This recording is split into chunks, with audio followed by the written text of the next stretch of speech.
നമ്മൾ കണ്ണൻ കുട്ടൻ നേരത്തെ എണീച്ചിട്ടുണ്ട്. Good morning കണ്ണാ. കണ്ണാ hello. Kannan എന്തോ ചിന്തയിലാണ്. അടാ അമ്പോ അമ്പട അമ്പട അമ്പട. നല്ല കോസി ബെഡിൽ കിടക്കാണ് കേട്ടോ. പതുക്കെ. Hello, good morning. ഇന്ന് രാവിലെ തന്നെ നമുക്ക് ഉണ്ണിയപ്പം ചിക്കൻ കറി മേലെ വീട്ടിൽ നിന്ന് കൂടെ തന്നിട്ടുണ്ട് കേട്ടോ. എനിക്ക് ഭയങ്കര ഇഷ്ടമുള്ളൊരു കോമ്പിനേഷനാണ്. പണ്ടൊന്നും ഇഷ്ടമായിരുന്നില്ല കേട്ടോ, ഇപ്പോൾ ഭയങ്കര ഇഷ്ടമാണ്. പിന്നെ ഇത് ഇന്ന് രാവിലെ തന്നെ ജിമ്പുക്കുട്ടൻ തൊട്ടിൽ കയറിയിട്ടുണ്ട് കേട്ടോ. കണ്ണനെ തൊട്ടിൽ കെട്ടി കൊടുത്തതാണ്. ജിമ്പുവിനാണെങ്കിൽ ഭയങ്കര ഇഷ്ടമാണ് തൊട്ടിൽ കേട്ടോ. അപ്പോൾ ആൾ രാവിലെ തന്നെ ടി വിയും കണ്ട് തൊട്ടിൽ കിടപ്പുണ്ട് കേട്ടോ. വാവൂ വാവൂ വാ വാവൂ. എത്ര വട്ടം ഇറങ്ങി കുട്ടി, ഇറങ്ങി പൊക്ക വേഗം അവിടുന്ന്. കൊണ്ണന്റെ തൊട്ടലല്ലേ, അമ്മാലെ കാണും. അമ്മ കുളിച്ചിട്ട് വരാം. കുളിച്ചിട്ട് വരാം. കണ്ണൻ ഇനി ഇപ്പം ഇങ്ങനെയല്ലേ കിടത്തിരിക്കണേ.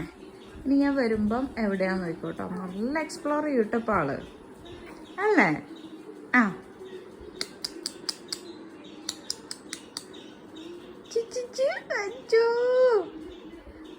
ജിമ്പുവിന് 2-3 പല്ലൊക്കെ ഇളകി തുടങ്ങി കേട്ടോ. താഴത്തെ പല്ല് ഇളക്കാനായിട്ട് ഭയങ്കര ബുദ്ധിമുട്ടാണ്. അപ്പം ഞാൻ നൂല് വെച്ചിട്ടാണ് കേട്ടോ ഇടയ്ക്കിടയ്ക്ക് ഇങ്ങനെ വലിച്ച് ഇളക്കാറുള്ളത്. കണ്ണൻ എന്ന് നമ്മളൊരു 10:30 ആയപ്പോൾ തൊട്ടിൽ കിടത്തതാണ് കേട്ടോ. ഒരു 11:45 12 മണി വരെ ആൾ നൈസായിട്ട് ഉറങ്ങി കേട്ടോ. നല്ല ഉറക്കം കിട്ടുന്നുണ്ട് കേട്ടോ തൊട്ടിൽ കിടക്കുന്ന സമയത്ത്. പിന്നെ നമുക്കിത് തോരൻ, എൻ്റെ ഫേവറേറ്റുള്ള തോരനാണ് കേട്ടോ. പപ്പായ തോരനാണ്. പപ്പായ ഗ്രേറ്റ് ചെയ്തിട്ട് തേങ്ങയൊക്കെ ഇട്ടിട്ടുള്ള അടിപൊളി ടേസ്റ്റാണ് കേട്ടോ. പക്ഷേ കുറച്ച് നേരം നീര് വലിയാനായിട്ട് വെച്ച് കഴിഞ്ഞാൽ അടിപൊളിയാണ്. അല്ലെങ്കിൽ പെട്ടെന്ന് ജസ്റ്റ് എടുത്ത് കഴിക്കുവാണെങ്കിലും അടിപൊളിയാണ് കേട്ടോ. ഇത് വെറുതെ കഴിക്കാൻ നല്ല ടേസ്റ്റാണ്. ജിമ്പൻ്റെ ഇരുതും കണ്ടു. ഇന്ന് എന്തൊക്കെയോ ഒരു ടെൻ്റൊക്കെ ഉണ്ടാക്കിയിട്ടാണ് വെച്ചിരിക്കുന്നത്. പക്ഷേ ടെൻറ്റ് കുറച്ച് കഴിഞ്ഞപ്പോൾ പുറത്തേക്ക് അങ്ങോട്ടും ഇങ്ങോട്ടൊക്കെ പോയി. പക്ഷേ അടിപൊളിയായിട്ട് കഴിക്കും കേട്ടോ. ഇങ്ങനെയൊക്കെ ഓരോന്നൊക്കെ വെച്ച് ഇരുത്തി കഴിഞ്ഞാൽ. അപ്പോൾ പിന്നെ എവിടെ നിന്നെങ്കിലും ആൾ കഴിച്ചോളും. ഇന്ന് നമുക്ക് ദോശയും ചട്നിയാണ് കേട്ടോ. തക്കാളി ചട്നിയായിരുന്നു കറി. ഇത് മിൻഷയാണ് ഇന്നിപ്പം ആൾ വെച്ചുകൊണ്ടിരിക്കുന്നത്. പിന്നെ ഇത് അമ്മൂന് ഭയങ്കര ഇഷ്ടമായി തൊട്ടിൽ കിടക്കുന്നത് കണ്ടപ്പോൾ കണ്ണൻ. കാരണം കുറേ നാളായാലൊരു കുട്ടികൾ തൊട്ടിൽ കിടക്കുന്നത് കണ്ടിട്ട്. കാരണം കണ്ണന് മാത്രം നമ്മൾ തൊട്ടിലിട്ട് കൊടുത്തിട്ടുള്ളൂ. ജിമ്പുവിനും അപ്പൂനും വാമിക്കൊക്കെ എന്ന് വെച്ച് കഴിഞ്ഞാൽ മറ്റേ നോർമൽ തൊട്ടിലായിരുന്നു. അതുകൊണ്ട് പിന്നെ ഈ ഒരു തൊട്ടിൽ കുറേ കാലമായതുകൊണ്ട് അമ്മൂനൊക്കെ ഭയങ്കര ഇഷ്ടമായി കേട്ടോ. പിന്നെ ഇത് ഇന്ന് ഫിഷിങ്ങിന് ജിമ്പുവിൻ്റെ കൂടെ അമ്മുവാണ് കേട്ടോ. സത്യത്തിൽ ജിമ്പുവിനെയാണ് എല്ലാ പ്രാവശ്യവും ജയിക്കുന്നത് കേട്ടോ. നമ്മൾ മാത്രമാണ് തോൽക്കുന്നത്. ഇങ്ങനെ അരി വാർത്ത് വയ്ക്കുന്നത് നിങ്ങൾക്ക് എവിടെയെങ്കിലും കണ്ടിട്ടുണ്ടോ? നമ്മളിവിടെ ഇപ്പോഴും ഇങ്ങനെ തന്നെ കേട്ടോ അരിയൊക്കെ വാർക്കുന്നത്. എനിക്ക് ഭയങ്കര ഇഷ്ടം ഇങ്ങനെ അരി വാർക്കാനായിട്ട്. പക്ഷേ നമ്മൾ ചെമ്മാപ്പള്ളി വീട്ടിൽ കുക്കറാണ് യൂസ് ചെയ്യുന്നത്. അതുകൊണ്ട് ഇതിൻ്റെ ആവശ്യം ഉണ്ടാവാറില്ല കേട്ടോ. പിന്നെ അതൊക്കെ കഴിഞ്ഞാൽ നമ്മൾ ഫുഡൊക്കെ കഴിച്ചു. പിന്നെ ഇത് ജിമ്പു പാർക്കിൽ പോവാണ് കേട്ടോ. പാർക്കിൽ പോയിട്ട് കുറേ നാളായി. അപ്പോൾ ഇന്ന് സാവ്യമ്മ ആരൊക്കെ വരുന്നുണ്ടെന്നുണ്ട്. അപ്പോൾ ആളുടെ കൂടെയാണ് കേട്ടോ ഇന്ന് രണ്ടുപേരും പോകുന്നത്. ജിമ്പു ഉണ്ട്, ആദ്യമുണ്ട്. പിന്നെ നമുക്കിന്ന് വേറെ ഞെട്ടിപ്പിക്കുന്ന സംഭവം വന്നു ഗൈസ്.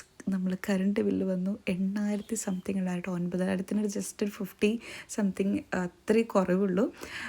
കാരണം എല്ലാവരും ഉണ്ടായിരുന്നല്ലോ, പറഞ്ഞിട്ട് കാര്യമില്ല. എന്ന് പിന്നെ വൈകുന്നേരം നല്ല മഴയായിരുന്നു ഗൈസ്. ഭയങ്കര കാർമേഘം കണ്ടോ. ഞാൻ പുറത്തിറങ്ങിയപ്പോൾ തുണികളൊക്കെ എടുക്കാനായിട്ട് പുറത്തിറങ്ങിയത് കേട്ടോ. ഭയങ്കര കാർമേഘമൊക്കെ ആയിട്ട് നല്ല രസമായിരുന്നു കേട്ടോ ക്ലൈമറ്റ് കാണാനായിട്ട്. അപ്പം ഫോൺ കൊണ്ട് പോയപ്പോൾ നല്ല രസം. അപ്പം ഞാൻ ഇതൊക്കെ ഞാൻ വെച്ചുണ്ടാക്കിയ തെച്ചി ചെടിയാണ് കേട്ടോ. വലുതായി നല്ല റെഡ് പൂവാണ് കേട്ടോ. ഇതിന് ഡെലിവറിയുടെ മുന്നെയാണ് ഞാൻ ഈ ചെടികളും കാര്യങ്ങളൊക്കെ കണ്ടിട്ടുള്ളത്. ഡെലിവറി കഴിഞ്ഞതിന് ശേഷം ആ ഭാഗത്തേക്ക് പിന്നെ ഞാൻ പോയിട്ടില്ല കേട്ടോ. പക്ഷേ ചെടികളൊക്കെ പെട്ടെന്ന് വലുതായ പോലെ കേട്ടോ. കാരണം ഈ ഫാഷൻ ഫ്രൂട്ടിൻ്റെ വള്ളിയൊക്കെ ഉണ്ട്. ഇത്ര ഒന്നും ഉണ്ടായിരുന്നില്ല കേട്ടോ. മഴ പെയ്തുകൊണ്ടായിരിക്കാം ഭയങ്കര പെട്ടെന്ന് കയറി സ്പ്രെഡ് ആയിട്ടുണ്ട്. പിന്നെ ഇത് നമ്മൾ അടുത്ത പഴക്കൊള്ളിയാണ് കേട്ടോ. നമുക്ക് ഒരു കൊല കഴിയുന്ന സമയത്ത് ഒരു കൊല എപ്പോഴും ഉണ്ടാവും കേട്ടോ. ഇത് നമ്മളെ തറവാട്ടമ്പലമാണ്. ഞാൻ ഓൾറെഡി ഷെയർ ചെയ്തിട്ടുണ്ട് കേട്ടോ ഈ കാര്യങ്ങളൊക്കെ. പക്ഷേ നല്ല രസം മഴ സമയത്ത് ഇതൊക്കെ കാണാനായിട്ട്. കുറേ നാളായി ഇങ്ങനെയൊക്കെ കണ്ടിട്ട്. അതുകൊണ്ടായിരിക്കാം ഒരു പ്രത്യേക രസം തോന്നി. അതുകൊണ്ടാട്ടോ ഞാൻ ഇവിടെ എടുത്തിട്ടത് വീണ്ടും. പിന്നെ നമുക്കിത് സ്വീറ്റ് പൊട്ടറ്റോ ഉണ്ടായിരുന്നു സ്നാക്സ് ആയിട്ട് കഴിക്കാനായിട്ട്. ഇത് ഇന്നലെ ഉണ്ടാക്കിയതാണ് കേട്ടോ. പക്ഷേ 2 പെൻഡിങ് ഉണ്ടായിരുന്നു. അപ്പോൾ ഞാൻ വെച്ചാൽ മഴയല്ലേ, അപ്പോൾ ഒരു കട്ടൻ ചായയൊക്കെ ഉണ്ടാക്കാമെന്ന് വിചാരിച്ചിട്ട് സ്വീറ്റ് പൊട്ടറ്റോ കട്ടൻ ചായയൊക്കെ സെറ്റാക്കി സിറ്റൗട്ടിൽ വന്നപ്പോഴേക്കും ഗൈസ് മഴയൊക്കെ പോയിട്ടുണ്ടായിരുന്നു കേട്ടോ. പിന്നെ അത് നമ്മൾ സാവമ്മയുടെ ഒരു പേരക്കുട്ടിയാണ്. ആൾക്ക് കണ്ണൻ എടുക്കണം എന്ന് പറഞ്ഞിട്ട് ഭയങ്കര ആഗ്രഹം. അപ്പം ഞാൻ ബെഡൊക്കെ ഇട്ട് സെറ്റാക്കി കൊടുത്തു. അപ്പോൾ ഇന്നത്തെ വീഡിയോ എത്രയുള്ളൂ ഗൈസ്. നാളെ പുതിയൊരു വീഡിയോ ആയിട്ട് കാണാം.